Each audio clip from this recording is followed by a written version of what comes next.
आज हम लोग इस वीडियो में क्लास 10th का प्रश्नावली 3.3 का जो पहला का चौथा नंबर प्रश्न है आज हम लोग सॉल्व करेंगे।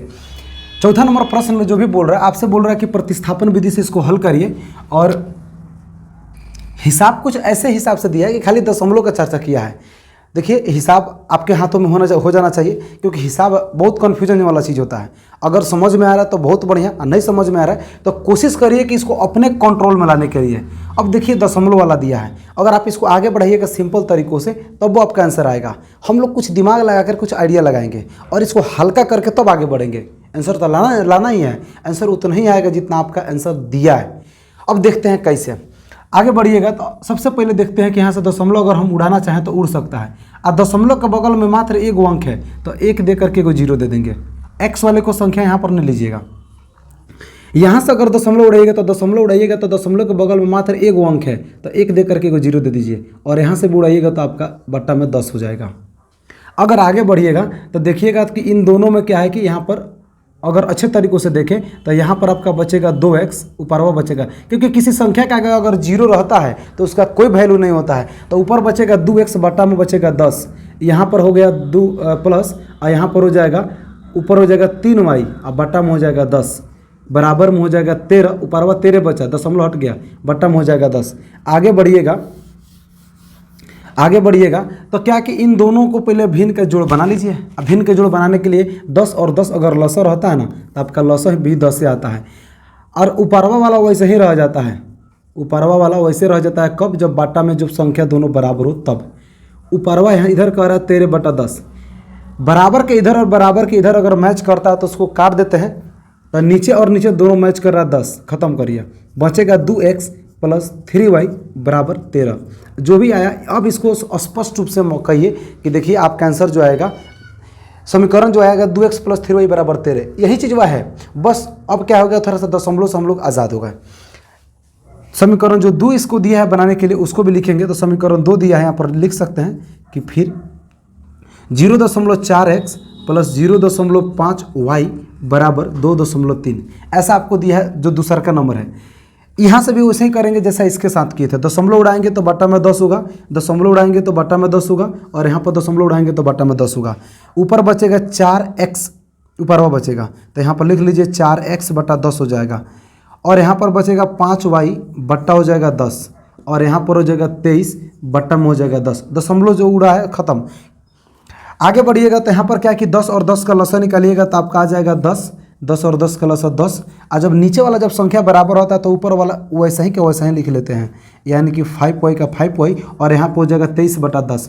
बराबर के इधर और बराबर के इधर अगर मैच करता तो आप यहाँ पर काट दीजिए, ख़त्म करिए। आपका यहाँ पर बचेगा 4x प्लस हो जाएगा 5y और इधर आपका बचेगा 23। ऐसा कह सकते हैं कि समीकरण 2 जो है आपका स्पष्ट रूप से निकल गया। अब जो भी आया ना आपको, आपका हिसाब आपके कब्जा में आ गया है। समीकरण 2 और समीकरण 1 और समीकरण 2 जब निकल जाता है तो प्रतिस्थापन विधि में होता कौन सी कि समीकरण 3 को भी निकालना पड़ता है। तो किसी एक में से समीकरण 3 निकाल लेंगे तो मैं मान के चलता हूँ कि सब तो वैसे ही दिया उलझन वाला, इसी को ले लेते हैं। बढ़िया है, कोई में से कोनों में से निकालना चाहिए, निकल जाएगा। हम यहाँ पर भाषा बना के लिखेंगे कि समीकरण 2 में से समीकरण 3 को निकालने पर समीकरण 3 को निकालने पर समीकरण 2 जो है यहाँ पर लिखेंगे 2x प्लस 3y बराबर हो जाएगा 13। यह आपका समीकरण 2 है और इसी में से समीकरण 3 को निकालेंगे। देखते हैं कैसे। देखिए समीकरण 3 को निकालने के लिए सबसे पहले बराबर के इधर किसी एक चर संख्या को छोड़ना पड़ता है। मैं मान लेता हूँ कि x का ही मान निकाल रहा हूँ तो y वाले को उधर भेजना पड़ेगा। अब इधर देखिएगा तो 2x अब बराबर 13 आई y महाराज को उधर भेजिए तो इधर तो प्लस में बैठे हैं या उधर जाएंगे तो हो जाएंगे माइनस में। या चलिए आगे बढ़िएगा तो यहाँ पर x का x हो जाएगा, भाई 2 को अब क्यों उधर भेजना है तो 13 माइनस 3y जो है वो इसको रहने दीजिए। इधर जो है ना ये गुना के रूप में जुड़ा है, भले दिख नहीं रहा लेकिन गुना के रूप में जुड़ा हुआ है। तो जब इधर गुना के रूप में कोई जुड़ा रहता है ना तो उधर जाके बट्टा में चला जाता है 2। चलिए बहुत बढ़िया, आपका समीकरण 3 यहाँ से स्पष्ट रूप से निकल गया। अब जब समीकरण 3 निकलता है तो एक चीज़ और देखते हैं इसमें कि निकाले कौन में से हैं। तो हम निकाले हैं समीकरण 1 में से समीकरण 3 को निकाले हैं। तो जिसमें से निकाले हैं इसका समीकरण 1 में से यहाँ पर लिख दीजिएगा 2 लिखा गया। तो जिस समीकरण 1 में से अगर इसको निकाले हैं तो समीकरण 1 में इसका मान नहीं रखिएगा, अब जो दूसरा का समीकरण है उसमें रखिएगा। तो हम ऐसा कह सकते हैं कि x का मान समीकरण 2 में रखने पर x का मान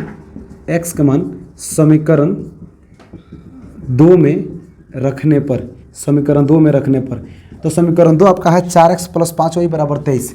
4x + 5y = 23 जो आपका समीकरण 2 है, पहले उतारिए। इसमें जहाँ पर x कह रहा है ना, तहाँ पर जो आपका x का मान आया है उसको रख दीजिएगा। ऐसा कह सकते हैं कि 4 के 4 हो जाएगा और x के जगहिया पर है ना, तो x के जगहिया पर आपका इतना निकला हुआ है, सबको रखेंगे यहाँ पे। कह रहा है 3y बट्टा में हो जाएगा 2 और बराबर में कह रहा है 23। देखेंगे एक बार, गुना से जुड़ा हुआ रहता है, यहाँ पर कोई चिन्ह नहीं दिख रहा है इन दोनों के बीच में, इस कोष्ठ और 4 के बीच में, तो हम यहाँ पर मानते हैं कि गुना है। तो बट्टा के नीचे और बट्टा के अगर ऊपर कुछ मैच करे और गुना के रूप में जुड़ा हो तो यह कट जाता है। 2 का पहाड़ा पड़िएगा, 4 आपका 2 मर्त में आएगा। अब यहाँ पर 2 से चाहिएगा तो गुना भी करा करके लिख सकते हैं। तो 2 का पहाड़ा 13 हाली पड़िएगा तो 13 दूनी हो जाएगा 26 और 2 तिहाई 6y अब बराबर 23। आगे बढ़िएगा तो यहाँ पर आपसे बोल रहा है कि इसको उधर भेज दीजिए। एक सेकेंड, एक थोड़ा सा हम लोग से मिस्टेक यहाँ पर यह हो रहा है कि x के मान तो हम यहाँ पर रखे हैं, बट इसके बगल में 5y है ना, ये 5y यहाँ पर छूट रहा है, तो +5y आप यहाँ पर दे दीजिए और बराबर में हो जाएगा 23। और यही 5y जैसे गुना करने पर तो 6 आया है, अब प्लस में हो जाएगा 5y और इधर हो जाएगा 23। आगे बढ़िएगा तो 6 और 5 ये दोनों आपस में घट करके, क्योंकि दोनों y वाला कास्ट का है तो घटेगा तो बचेगा -y, क्योंकि देखेंगे 6 में से 5 को घटेगा तो 1 y बचेगा, वो तो श्योर है। अब देखेंगे माइनस वाला ज़्यादा है कि प्लस वाला, तो देख रहे हैं माइनस वाला ज़्यादा है तो माइनस लगा देंगे, क्योंकि माइनस में 6 है, प्लस में कम है, 5 1 है। 23 के 23 कह रहा है। इस 26 को आप उधर भेज दीजिए, बराबर के उधर, तो बराबर के उधर भेजिएगा तो 26 प्लस में है, या इसके आगे प्लस छुपा है तो प्लस में उधर जा करके माइनस में हो जाएगा। आगे बढ़िएगा तो दोनों घटेगा तो -3 बचेगा और यहाँ पर आपका -y हो जाएगा। माइनस से माइनस कट जाएगा, आपका y के मान 3 निकल जाएगा, जहाँ पर मान निकलेगा तहाँ पर दे दीजिएगा, इसलिए y के मान 3 आ गया। अब y के मान हम यहाँ पर किसी एक समीकरण में रख देंगे, चॉइस आपके हाथों में है। यहाँ पर लिख दीजिएगा y का मान समीकरण किस में रख दे, तो समीकरण 3 में भी रख सकते हैं, 1 2 कोनों में रख सकते हैं। मैं मान लेता हूँ कि समीकरण 3 में रख दे रहा हूँ। y का मान समीकरण 3 में रखने पर तो समीकरण 3 जो है यहाँ पर लिखेंगे, यानी कि x = 13 - 3y/2, यही समीकरण आपका 3 हो जाएगा। 13 का 13 हो जाएगा -3y, नहीं y के जगह पर यहाँ पर निकला है तो y के जगह पर जो निकला है y के जगह यहाँ पर 3 रख दीजिए। आप बट्टा में 2 कह रहे हैं तो 2 लिख दीजिए। 13 का 13 -3 3 हो जाएगा 9, बट्टा में हो जाएगा 2, घटेगा तो 9 में से 13 में से 9 घटेगा 4, बट्टा में हो जाएगा 2, 2 के पहाड़ा पड़िएगा 4 आपका 2 मर्त में आ जाएगा। आप यहाँ पर काट दीजिए, यानी कि ऐसा कह सकते हैं कि कटने पर आपका 2 आया, जो 2 आया है वो x का मान है, तो x का मान 2 आ गया और y का मान आपका यहाँ पर 3 निकला हुआ था। लिख देंगे दोनों एक ही जगह और यहाँ पर दोनों को मिला करके एक आंसर दे देंगे। उम्मीद कर रहा हूँ कि काफ़ी आसानी तरीक़ों से आप इसको सीख गए होंगे। अगर वीडियो अच्छा लगा हो तो इसको लाइक कर दीजिएगा। 10th क्लास का इसी तरह से और भी वीडियो देखने के लिए इस चैनल को सब्सक्राइब करके बेल आइकन को दबा दीजिएगा।